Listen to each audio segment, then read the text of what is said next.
10% लोग 90% पैसे से कैसे ऐश कर रहे हैं भारत में, इसका भी आपको पता लगेगा कि क्या चोर बाजारी चल रही है। अमीर का कुत्ता भी एसी में सोता है, अमीर का कुत्ता भी 4 पहियों की गाड़ी में घूमता है, और किसान को बंद कर देते हैं 10,000 रुपए में। 1-1 लाख करोड़ रुपए लेके इनके पूंजीपति मित्र मोदी जी के भाग गए। किसी ने सवाल नहीं पूछा, आप 10,000 रुपए का बिल रोक लो, आपकी बिजली काट देंगे और आप पे मुकदमा करके आपको जेल भेज देंगे। ये हालत है आज देश की। और जब मैं इनकी सीबीआई में इनकम टैक्स से नहीं रुका तो इन्होंने मेरे ऊपर गोली चलवा दी। मैं 4-4 गोली खा के बैठा हूं, लेकिन मैं 30वें दिन गया था भरतपुर ये बताने के लिए कि शेर का बच्चा हूं, हटूंगा नहीं। विशेष बात को याद रखना, डॉक्टर बाबा साहब अम्बेडकर का सिपाही हूं, हौसला नहीं दिखाने दूंगा। और याद रखना, अगर एक चंद्रशेखर आजाद जाएगा तो लाखों चंद्रशेखर आजाद तैयार हो गए देश में, तुम रोक नहीं पाओगे।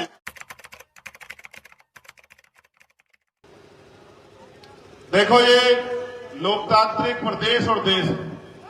लोकतंत्र कब आया, लोकतंत्र क्यों आया, लोकतंत्र में कौन ताकतवर है कौन कमजोर है, ये समझने का विषय है। और लोकतंत्र में आप कैसे ताकतवर हो सकते हैं, ये भी समझना पड़ेगा। अभी हमसे पहले हमारे बहुत ही सम्मानित वरिष्ठ नेता राष्ट्रीय महासचिव रविंद्र कुमार भाटी जी अपनी बात रख रहे थे और समाज से अपील कर रहे थे।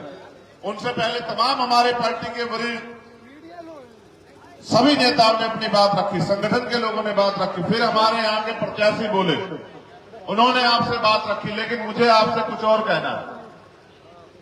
ये देश राजा महाराजाओं के हाथ में था, राजतंत्र में था, और राजा महाराजा जो कह देते, राजा अगर रात को दिन कह दे तो जनता को भी रात को दिन कहना पड़ता था।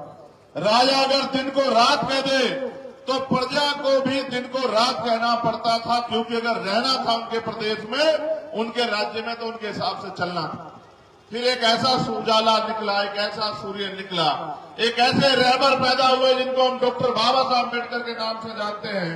उन्होंने जो अपमान पूरे जीवन में सहा और अपने 4-4 बच्चों की कुर्बानी देके हमें हमारे पैरों पे खड़ा करने के लिए अंग्रेजों से लड़ाई लड़के अपनी एक-एक बात को उन्होंने और उनके साथियों ने अंग्रेजों के सामने जिम्मेदार रख के इस देश में शोषित वंचित वर्ग के अधिकारों के लिए लड़ाई लड़ी।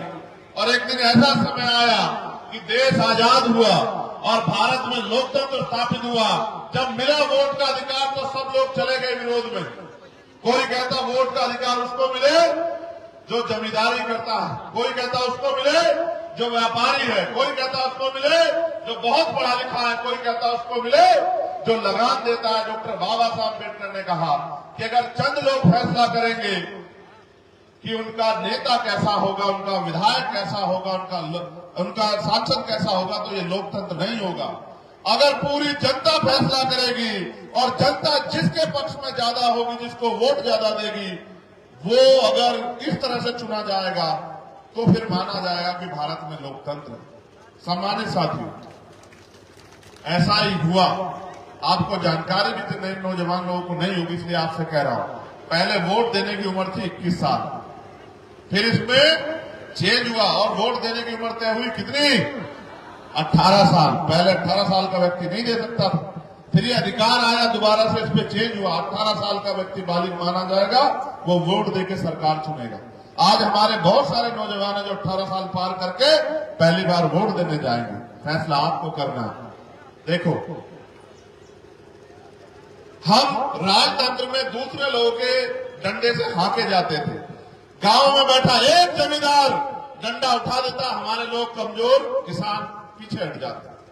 और क्या क्या नहीं सहा आपने। इतिहास का आधार होगा, तुम्हारे जख्म क्रोध होगा तो यही रो पड़ोगे। मेरी बात को याद रखना। भारत में ऐसी व्यवस्था है कि मेरे सूरवीरों, मेरे बहादुर योद्धाओं, सुनो, देवदासी प्रथा थी कि महिलाओं को दान किया जाता, बच्चियों को, और मंदिरों में धार्मिक स्थलों पर उनका शोषण होता था। आज भी चलिए इतिहास गवाह पढ़ना, महिलाओं को तन ढकने का अधिकार नहीं था, विधवा विवाह नहीं होता था, बाल विवाह होता था। पहले बच्चों को ऐसे धर्मशास्त्रों में इस तरह की बातें लिख के आपके पहले बच्चों को नदी में दान करवाया जाता था। तमाम तरह की मुसीबतें, पाबंदियां आपके ऊपर थी। आप दिन के उजाले में नहीं निकल सकते थे। आपको अपनी बात को कहने का अधिकार नहीं था, बड़ा मकान बनाने का अधिकार नहीं था, जेब में पैसे रखने का अधिकार नहीं था, सम्मान से जीवन जीने का अधिकार नहीं था, अच्छा पानी पीने का अधिकार नहीं था, अच्छा भोजन खाने का अधिकार नहीं था, अच्छे कपड़े पहनने का अधिकार नहीं था, आपको खेत में भी कोई घुसने नहीं देता था। फिर आया लोकतंत्र, भारत का संविधान एक ऐसा उजाला 26 जनवरी 1950 को कि देश का हर एक नागरिक बराबर।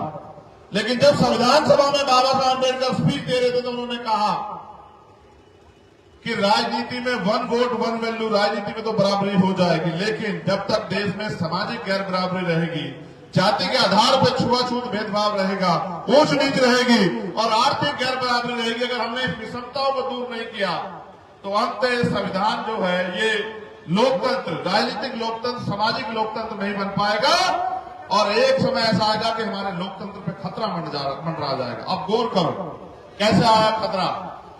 जब बाबा साहब अम्बेडकर लड़ के वोट का अधिकार दिला रहा था तो दुश्मन क्या कर रहा था, सोचो। जब ये दामोदर यादव आगे बढ़ने का प्रयास कर रहा है, इनके विरोधी क्या कर रहे होंगे, सोचो।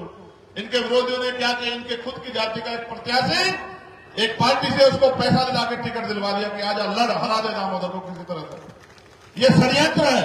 मैं इसलिए कह रहा हूं गौर करो कि जब बाबा साहब आपको वोट के लिए लड़ रहे थे, आपको वोट का अधिकार मिले तो दुश्मन भी प्रयास कर रहा था। दुश्मन ने कहा कि इनके पास वोट है और हमारे पास नोट है, इनकी जरूरत पैसा है, इनको घर चलाना है, इनको रोटी, इनको मकान बनाना है, इनको बच्चों की शादी करनी है, पढ़ाई लिखाई करनी है, करवानी है, इनको इलाज करवाना है, तो इनकी वोट को हम लोग नोट से खरीद लेंगे। और बाबा साहब अम्बेडकर लंबे समय प्रयास करते रहे कि वोटों की बिक्री बंद हो जाए, क्योंकि आर्थिक गैर बराबरी थी। 14 अगस्त जब हम गुलाम थे भारत में 1947 को, 15 अगस्त को आजाद हुए, लेकिन 16 अगस्त को भी आपकी जेब में कोई पैसा नहीं आया। जो 14 अगस्त में जिसकी जेब में जो पैसा था, 16 अगस्त को भी वही था, 17 को भी वही था, 18 को भी वही था। यानी कि देश में राज तो बदला, अंग्रेज चले गए, लेकिन ना धन बटा, ना धरती बटी, ना राजपाट बटा, ना उद्योग बटे, ना नौकरी आई, और इन सबको लाने के लिए संविधान आया। तो मैंने कहा दुश्मन ने षड्यंत्र किया। षड्यंत्र ये था कि इनकी वोट को नोट से खरीद लेंगे। बाबा साहब हमारे रहकर अपने 4-4 बच्चों को कुर्बानी देके और 22-22 घंटे जाग के समाज को तैयार करते रहे कि मेरे लोगों, अपनी वोट का सौदा मत करो, वोट को बेचो मत। लेकिन वो बोलते बोलते चले गए, मेरे लोगों हमारा राज स्थापित नहीं हुआ, आपने बात नहीं मानी। फिर मान्यवर काशीराम साहब क्लास 1 के अधिकारी, एक बार बाबा साहब के अम्बेडकर के मिशन के बारे में पता लगा, नौकरी छोड़ दी।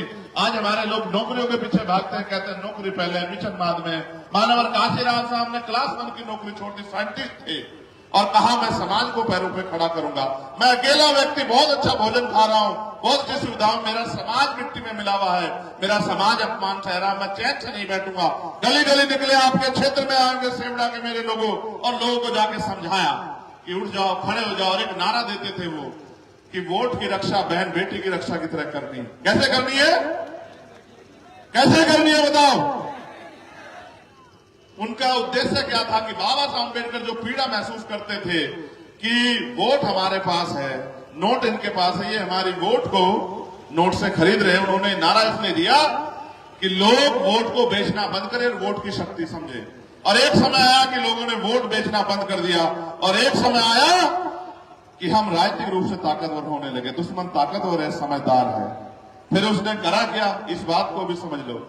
उसने कहा भाई अब देखो काशीराम जैसा एक आदमी आ गया है जो तोड़े से टूट नहीं रहा है, जो डराए से डर नहीं रहा है, जो खरीदे से खरीदा नहीं जा रहा है, अब कैसे करोगे। उन्होंने कहा अब तक हम वोट खरीदते थे, अब वोट की गठरी खरीदेंगे। अब हमारा आदमी इनकी पार्टी में जाएगा, वहां से टिकट लेगा, वोट इनका लेगा और काम हमारा करेगा। और अब ऐसा ही होता है। दामोदर यादव को प्रत्याशी हमने क्यों चुना पता है आपको? सिर्फ इसलिए नहीं चुना कि ये विधायक बन जाए, इसलिए चुना क्योंकि ये नेता नहीं, ये लीडर है, ये लड़ता आ रहा है, हमारे गैर मौजूदगी में लड़ता आ रहा है। और मैं ये मानता हूं कि अगर आपके बीच में एक लीडर खड़ा हो गया तो एक के पीछे एक इतने लीडर तैयार होंगे। ये मध्य प्रदेश है, यहाँ 90% आबादी दलित, पिछड़े, आदिवासी और माइनॉरिटी के लोग की है। आपने जातिगत जनगणना बिहार की देखी, बिहार की जातिगत जनगणना कहते हैं कि 90% आबादी दलित, पिछड़े, आदिवासियों और मुसलमानों की है। और फिर अभी आर्थिक आंकड़े जारी नहीं, अगर आर्थिक आंकड़े जारी होंगे आपको जानकारी होगी कि 90% लोग 10% पैसे से अपने बच्चों का पेट किस तरह पाल रहे हैं, आपको पता लगेगा। और 10% लोग 90% पैसे से कैसे ऐश कर रहे हैं भारत में, इसका भी आपको पता लगेगा कि क्या चोर बाजारी चल रही है। अमीर का कुत्ता भी एसी में सोता है, अमीर का कुत्ता भी 4 पहियों की गाड़ी में घूमता है, और किसान को बंद कर देते हैं 10,000 रुपए में। 1-1 लाख करोड़ रुपए लेके इनके पूंजीपति मित्र मोदी जी के भाग गए। किसी ने सवाल नहीं पूछा, आप 10,000 रुपए का बिल रोक लो, आपकी बिजली काट देंगे और आप पे मुकदमा करके आपको जेल भेज देंगे। ये हालत है आज देश की। मैं आपको कहना चाहता हूं, और आप चेक करा लो, केंद्र सरकार और स्टेट की सरकार को जो गोदाम में अनाज सड़ रहा है, गरीब के पेट तक नहीं पहुंचाना, गरीब भूख से मर जाए लेकिन वो अनाज सड़ जाएगा, उससे कोई फर्क नहीं पड़ता। अंत सरकार का उद्देश्य ये है कि ये अपने पैरों पे खड़ा ना हो और इनका पेट ना भरे, इसलिए व्यवस्था बना के आपको लूटने, खसोटने और खरीदने का काम किया जा रहा। मैं आपको ये कहना चाहता, बहुत हो गया, बहुत जुर्म आपने सह लिए। 12 फरवरी को हम लोग भोपाल में आए थे और बड़ी संख्या में आप लोग भी पहुंचे होंगे, और हमने अपनी इस सरकार को जो है अपना ज्ञापन दिया कि ये हमारी मांगे सरकार ने हमें छोड़ दिया, हमारी खबर नहीं ली। मैंने जब पता किया दामोदर यादव के बारे में कि आप देखो नेता पता करता है पैसा कितना है, कंपनी है, फैक्ट्री है, नहीं, मैंने जब पता किया तो मैंने पता किया कि जब 2 अप्रैल में दलित समाज के लोग अपने अधिकारों के लिए सड़कों पर आंदोलन कर रहे थे तो दामोदर यादव उनके बीच में खड़ा था, दामोदर यादव उनका नेतृत्व कर रहा था, और भारतीय जनता पार्टी के लोग उसमें मुकदमा लिखवाने के लिए घूम रहे थे। ये तो ताकतवर है, मुकदमे तो 16 झेल रहा है, कौन झेल लेता। लेकिन आप ये सोचो कि आपके बुरे समय में आपके साथ कौन। हमारे कुछ साथियों को निराशा भी लगी होगी जो लड़ना चाहते थे, उनको ये भी लगा गया, हमसे पूछा कुछ फैसले राजनीति में बड़े कठोर ले जाते हैं, और फिर मैं कह रहा हूं अपने नेता और उसकी नीति पे भरोसा रखो। मैंने किसी धंधा सेठ के बेटे को आगे बढ़ाने के लिए यहां नहीं खड़ा किया, आपके बीच के व्यक्ति को जो लड़ रहा है मेरे जैसा है। मैं भी 20 साल से झंडा उठा के घूम रहा हूं, और ना सीबीआई रोक पाई, ना ईडी, ना इनकम टैक्स, ना जेल। 16 महीने जेल में रहा। मेरे लोग अपने दिल पे हाथ रख के पूछना, मैं खून हूं आपका। 16 महीने जेल में रहा, एक रात मैंने ऐसे काटी, मेरी दवाई बंद कर दी, मेरी मुलाकात बंद कर दी, मेरी किताबें बंद कर दी, मेरा खाना बंद कर दिया, सूखी रोटी मेरे आगे पटक दी। और मैंने याद किया अपने महापुरुषों किस तरह से हमारे लोगों ने जीवन बिताया। मैं डटा रहा लेकिन हिम्मत नहीं हारी। एक रात मैंने सोच के काटी, अगर मुझे मौका मिलेगा तो ऐसा इतिहास लिखेंगे जिसको सदियों सदियों पढ़ा जाएगा, ऐसा इतिहास लिखेंगे। और मेरा अपराध ये है मेरे लोगों कि मैंने रानी के पेट से जन्म नहीं लिया। मैंने किसी मुख्यमंत्री, किसी मिनिस्टर, किसी विधायक, एमपी के घर में पैदा नहीं हुआ। एक प्राइमरी स्कूल के हेडमास्टर का बेटा हूं, आपके जैसे घर से आता हूं, मगर मेरी मां रानी से कम नहीं है। जिसने मुझे पैदा किया वो रानी से कम नहीं है। मेरी ये जो माए बैठी है, बहनें, रानियों से कम नहीं है। ये मेरा अपराध है, इसलिए मैं ताकतवर लोगों की नजरों में चुप गया। उनको लगता है अगर ये गरीब का बेटा खड़ा होगा। आप मुझे अपने जिम्मेदारी से बताओ, अगर चंद्रशेखर आजाद ताकतवर होगा तो क्या आप ताकतवर होंगे नहीं होंगे, बताओ। अभी तो शुरुआत हुई है। आज मैं यहाँ सभा करने आया हूँ, यहाँ एक और बड़ी सभा होगी दूसरी पार्टियों की, और उनका एक सूत्रीय कार्यक्रम होगा कि चंद्रशेखर आजाद ताकतवर नहीं होना चाहिए, चाहे बीजेपी जीत जाए चाहे कांग्रेस जीत जाए। मैं आपसे पूछना चाहता हूँ, यहाँ कांग्रेस भी थी, यहाँ बीजेपी भी थी, आपका भला हुआ क्या, आप बताओ। मैं तो यहाँ वोट मांगने नहीं आया, मगर ये बताओ कभी आपके ऊपर आंख उठी, मैंने पीछे पलट के देखने दिया आपको? आज अगर आप मुझसे प्यार करते तो मैंने कुछ दिया थोड़ा ही आपको, बस आपके लिए मेहनत करके प्यार कमाया। और जब मैं इनकी सीबीआई ने इनकम टैक्स से नहीं रुका तो इन्होंने मेरे ऊपर गोली चलवा दी। मैं 4-4 गोली खा के बैठा हूं, लेकिन मैं 30वें दिन गया था भरतपुर ये बताने के लिए कि शेर का बच्चा हूं, हटूंगा नहीं। विशेष बात को याद रखना, डॉक्टर बाबा साहब अम्बेडकर का सिपाही हूं, हौसला नहीं दिखाने दूंगा। और याद रखना, अगर एक चंद्रशेखर आजाद जाएगा तो लाखों चंद्रशेखर आजाद तैयार हो गए देश में, तुम रोक नहीं पाओगे। और फिर कहता हूं, डॉक्टर बाबा साहब अम्बेडकर ने कहा कि 21वीं सदी हमारी है, कोई रोक नहीं सकता। 21वीं सदी में दलितों का, पिछड़ों का, आदिवासियों का और अल्पसंख्यक समाज में मुसलमान, जैन, सिख, बौद्ध कमजोर वर्गों का राज आने के लिए बाबा साहब अम्बेडकर ने तो रानी का पेट बहुत दिन पहले चीर दिया था, आजाद होने से पहले, और कहा कि रानी के पेट से अब राजा नहीं पैदा होगा, राजा आपके वोट से तैयार है। ये कौन राजा, ये कौन राजा है जो कह रहा हम राजा? लोकतंत्र है। अगर जो खुद को राजा कहता आपके दरवाजों पे चुनाव के समय नाक रगड़ता हुआ दिखाई दिया, तब मुझे बताना डॉक्टर बाबा साहब अम्बेडकर की वोट में कितनी शक्ति थी। राजा भी आएगा, महाराजा भी आएगा, सेठ जी भी आएंगे, भट्ट जी भी आएंगे और आपके दरवाजों पे नाक रगड़ेंगे और ये कहेंगे मेरी माँ और मेरी बहनों, मेरे बच्चों, मेरे बुजुर्गों, कुछ पैसे ले लो, शराब ले लो, साधन ले लो। वो तुम्हारा भला चाहने नहीं आएंगे, वो तुम्हें बेखरीदने आएंगे। मैं तुमसे पूछना चाहता हूं, तुम बिकाऊ हो? बिकाऊ हो तो भैया पीछे हट जाओ। ये नीला पटका डालने के लिए बहुत बड़ा जिगरा चाहिए, बाबा साहब का झंडा उठाने के लिए बहुत बड़ा जिगरा चाहिए और बाबा साहब का आंदोलन चलाने के लिए बहुत बड़ा दिल चाहिए। ये कोई आसान काम नहीं है। हमारे सामने का अभी बैठे हुए ये खड़े हो जाओ, खड़े हो जाओ। और जब वो गाना बजे तो ऐसे मूंछे तान तान के नाच रहे तो हमारी भी मूंछे ऊंची हो गई जब हमने इनको नाचते देखा। ये नीला झंडा ये बाबा साहब अम्बेडकर ने हमें दिया और हमने बहुत प्रयास किया मेरे लोगों कि जो पुराना दल है हम एक हो जाए, लेकिन हमारी गलती इतनी अच्छी है। एक तो हम गरीब परिवार से आते हैं, दूसरी हमारे स्पीड ज्यादा है, समझ रहे हो? यही हमारे लिए अगर होते थोड़े बेवकूफ टाइप, थोड़े लालची पैसा कमाने वाले विधायक बनने वाले तो सब रख लेते। सबको पता है, देखो जिसके पास समस्या है उसको कोई बुरा नहीं कह रहा, उसका कोई विरोध नहीं कर रहा है। जिसके पास सलूशन है उसका विरोध कर रहा है। और हमारे पास सलूशन, एक बार मौका दे के देखो, आपने सबको दे दिया बेहतर शिक्षा हर गरीब के लिए, हर परिवार के लिए सुलभ शिक्षा। अगर डॉक्टर, इंजीनियर, आईएएस, आईपीएस बनना चाहता तुम्हारा बच्चा, तुम्हें जमीन नहीं बेचनी पड़ेगी, किसी आगे हाथ नहीं फैलाना पड़ेगा, कोई कर्ज नहीं लेना पड़ेगा। ये जवाब दे के जाऊंगा यहां से आपको। अगर बहन बेटी की शादी करनी हो तो किसी की तरफ उम्मीद से नहीं देखना पड़ेगा, गिरवी नहीं रखना पड़ेगा आपको। और अगर बढ़िया इलाज है, मैंने तो खोया अपने पिता को, मेरी जेब में पैसे होते, मैं भी धंधा सेठ का बेटा होता तो बचा लेता अपने पिता को। जिस दिन आप पे पड़ेगी होगी आपको याद आएगी कि आपका पिता बीमार होगा, आपका भाई बीमार होगा, माँ, बच्ची बीमार होगी, बहन, और आपके जेब में पैसे नहीं होंगे तो मेरी स्थिति में आ जाओगे, आपको याद आएगा। मैंने अपने पिता को खो दिया, मैंने उसी दिन तय कर लिया था किसी गरीब को आंसू नहीं बहाने दूंगा। लेकिन याद करो यार, हम हजारों की संख्या में यहां इकट्ठा हुए दामोदर, कई बार तुमने इससे बड़ी बड़ी भीड़ जुटाई होगी, मगर शक्ति किस चीज में इनको ये पता नहीं है। शक्ति वोट से मिलती है, भीड़ से नहीं मिलती मेरे लोगों। अगर आपने एक एक वोट दामोदर भाई के पक्ष में डाल दी तो फिर आप शक्ति विहीन नहीं रहोगे, फिर आप शक्तिशाली हो जाओगे।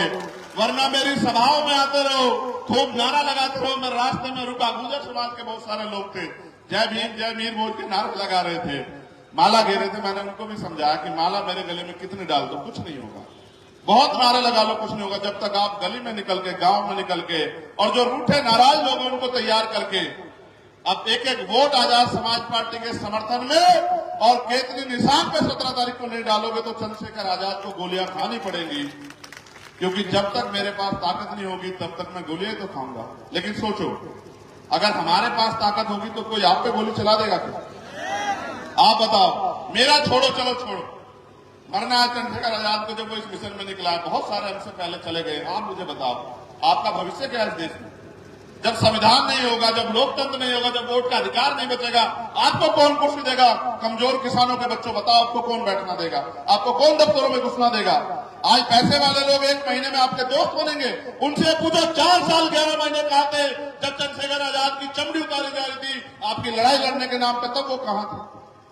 आज वो आपको रिश्तेदार बनने का प्रयास करेंगे, आपको याद दिलाएंगे, कुछ नहीं दिलाएंगे। वो आपके 1 महीने के मित्र हैं। आप ये बताओ, 1 महीने वालों के साथ हो या परमानेंट वाले के साथ हो? आप बताओ मुझे। फिर मैं दूसरी बार आपकी सभा में तभी आऊंगा जब अब की बार मैं आऊं तो यहां से वहां जिधर मैं देखूं उधर समुद्र जैसा माहौल मुझे दिखना चाहिए, जैसा आपने भोपाल में मुझे दिखाया था। बताओ, दिखाओगे नहीं दिखाओगे? देखो, लोकतंत्र है, जिनका वोट है उनका राज होना चाहिए, बस इतनी सी बात। वोट किसके पास है? यहां हमारे पास। राज किसका होना चाहिए? अभी किसका है?